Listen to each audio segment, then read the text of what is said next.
আসসালামু আলাইকুম। তালের মোরব্বা রান্না করা হইবে। তালগুলারে কর্তাবাবু এরকম করে কাটতে দিছে। এখন আমার কাজ শুরু। এগুলারে ঠিকঠাক মতো একটা বাটিতে তুলতে হইবে। এই জন্য একটা চাকু নিয়ে নিছি। চাকু দিয়ে এরকম খোস মারিয়া এরকম খোসা মারতে হইবে, আর এরকম করে উঠতে যাইবে। এরকম উঠাইয়া এরপর সবগুলারে আস্তে আস্তে ধীরে উঠাইয়া এই বক্সে নিয়ে নেব।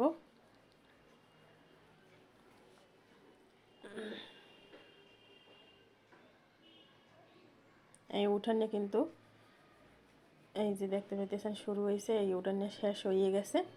সবগুলো উঠাই নিছি। এখন চুলার পাড়ে এসে পড়ছি রান্নার লগে। হ্যাঁ, এই মোরব্বা রান্না করতে হবে, তাই প্রথম দিয়ে দিছি খাঁটি গরুর দুধ।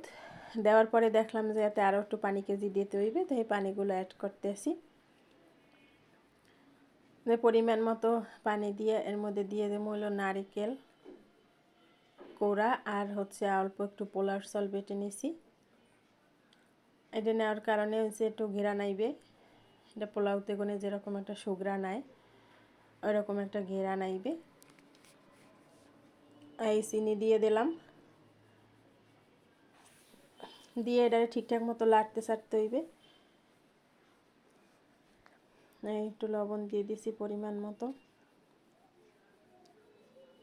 মাঝে মাঝে একটু চেক করতে হইবে যে এর মধ্যে চিনি টিনি দেওয়া ঠিক আছে কিনা। ঠিক দেখলাম আর একটু চিনি লাগবে, এই দিয়ে দিলাম। এরপর যাই তালের এগুলো দিয়ে দেব, যে শাঁস।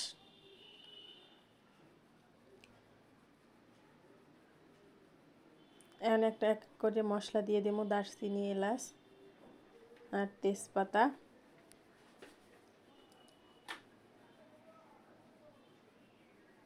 এগুলো দিয়ে মিডিয়াম লো আছে অনেকক্ষণ পর্যন্ত এটা রান্না করতে হইবে। যখন এই ঝোলটা ঘন হয়ে যাইবে আর এই যে তালের আটিগুলো এইগুলো সেদ্ধ হয়ে যাইবে, একদম নরম হয়ে যাইবে, এই সময় কিন্তু রান্না বাড়া শেষ হইবে। এই পর্যন্ত দেখতে থাকেন, সাথে থাকেন।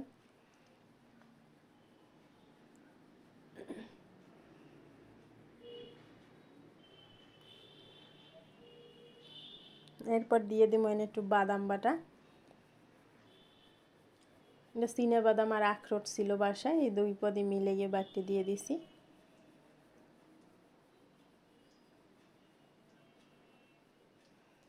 এই কিন্তু রান্নাবাড়ি হইয়া আইছে। আমি চুলাটা বন্ধ করে দিব, আর এই ফ্রিজে বাড়িয়ে লইছি।